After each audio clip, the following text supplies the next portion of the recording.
무더운 날입니다. 말로 설명하기 힘들 정도로 더워요. 사람의 체온이 36.5도. 그 체온보다도 훨씬 더 높은 온도가 저쪽 몇 군데 기록이 됐다고 할 정도로 이 더위는 보통 더위가 아닙니다.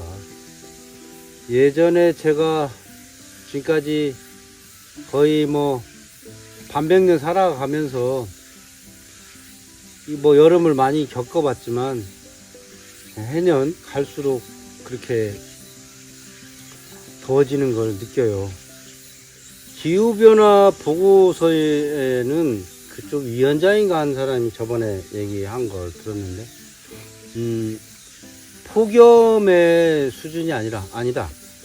온난화가 아니라 지구가 이제는 거의 그 폭염 수준의 그런 어떤 그 한계점을 이미 넘어섰다고 그래요.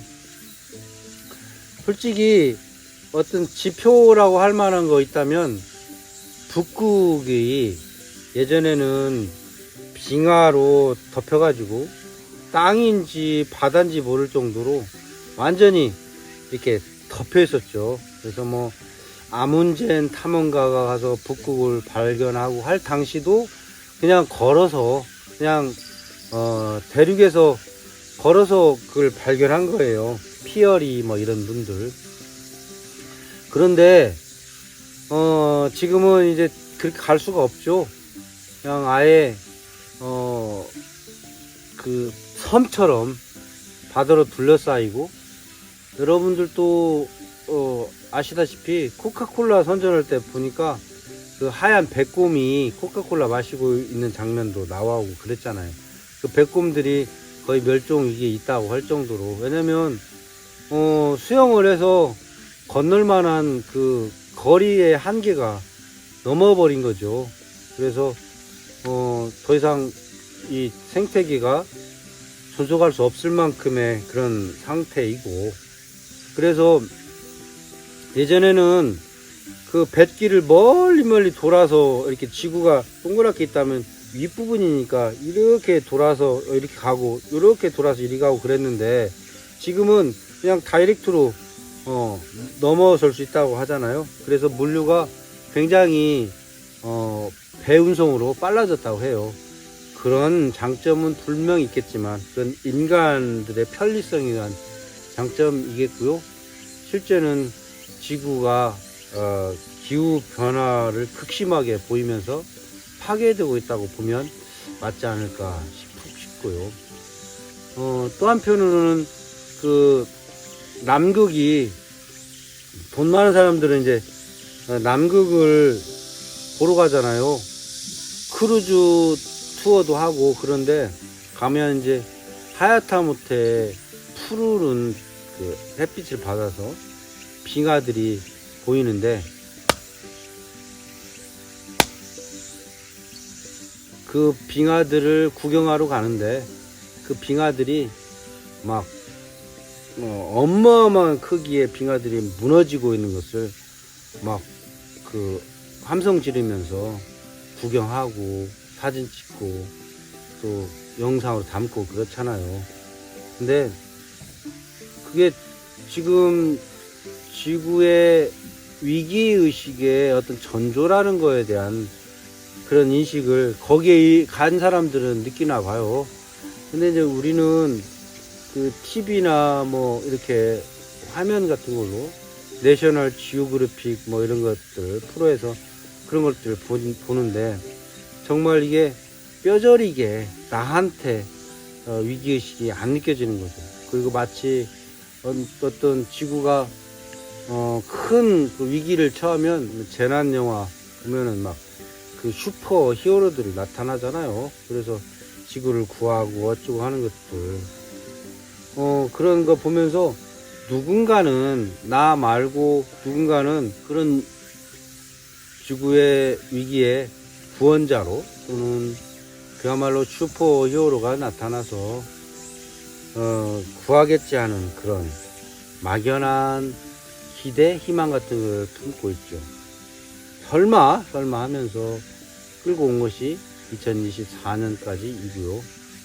그 후로 어떻게 될지는 정말 모를 일입니다.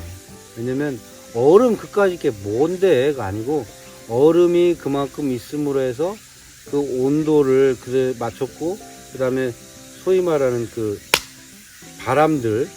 바람의 움직임, 편서풍이라고 하는 것들, 이런 거에 일정한 리듬을 가지고 있었으나 지금은 이제 편차가 아주 곡선이 커지는, 그러면서 어느 날은 어느 달은 또 어느 해는 어마어마하게 춥거나 또는 어마어마하게 덥거나 하는 그런 극심한 기후의 변동폭을 갖게 됐다라고 해요.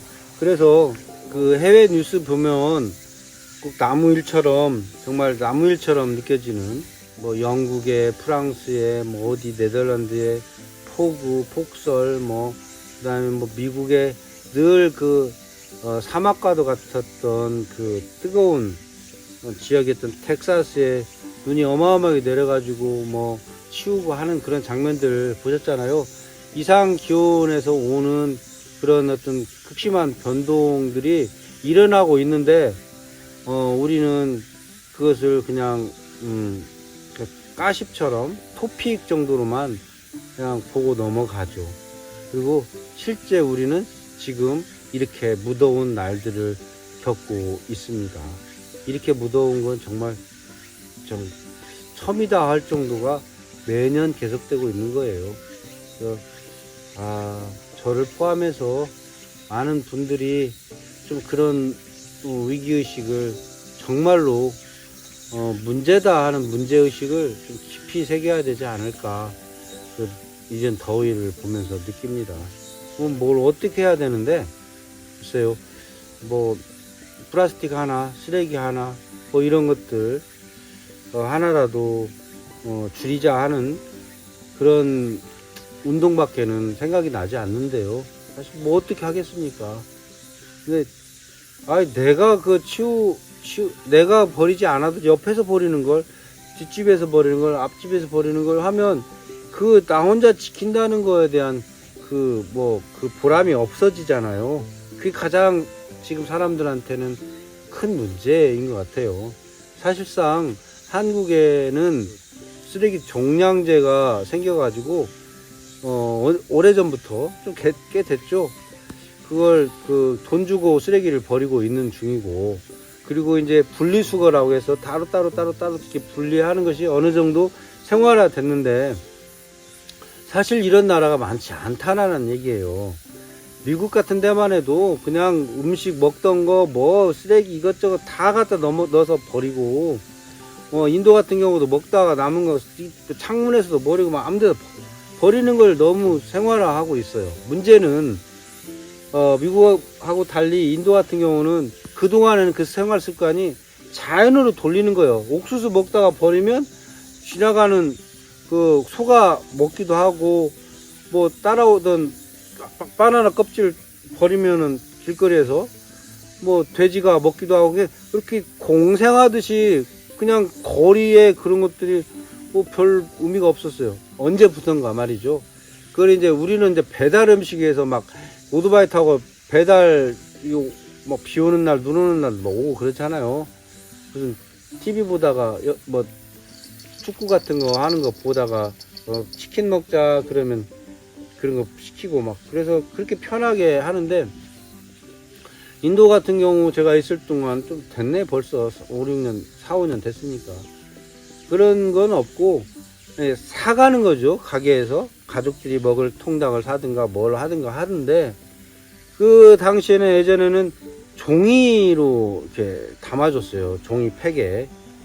근데 언젠가부터 종이라는 게 돈이 되거나 지구 환경에 지대한 영향을 끼친다, 종이를 많이 쓰지 말자 해가지고 종이를 안 쓰면서 결국 플라스틱으로, 비닐로 바뀌었죠. 그래서 플라스틱 비닐을 이제 거기 담아준 거예요.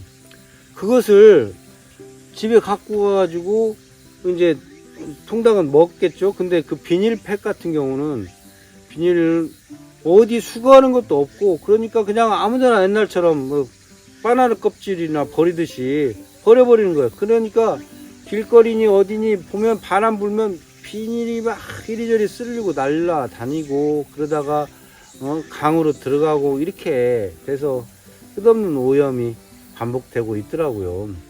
그래서 진짜 지구에 쓰레기를 만드는 건 인간밖에 없다는 말을 실감하게 됩니다. 우리나라는 그래도 정말로 그 쓰레기 종량제라든지 분리수거 이런 것들이 거의 선진국 정도로 잘 이루어지고 있는 것 같아요. 여행해 보시면 알아요. 그래서 그럼에도 불구하고 우리도 좀 그런 의식을 더해서 환경이든지 기후든지 이런 거에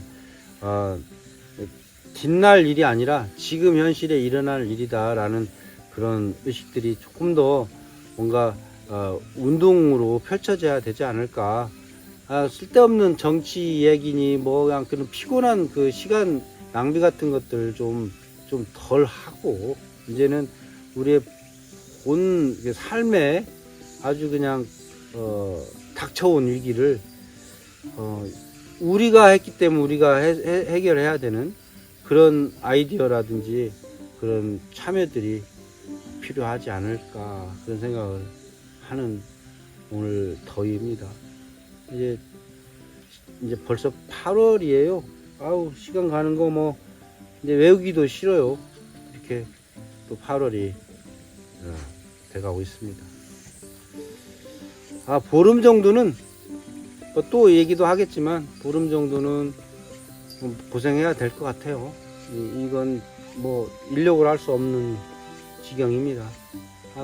더운데 고생하시고 건강 잃지 않도록 조심하시기 바랍니다. 잘 지내세요.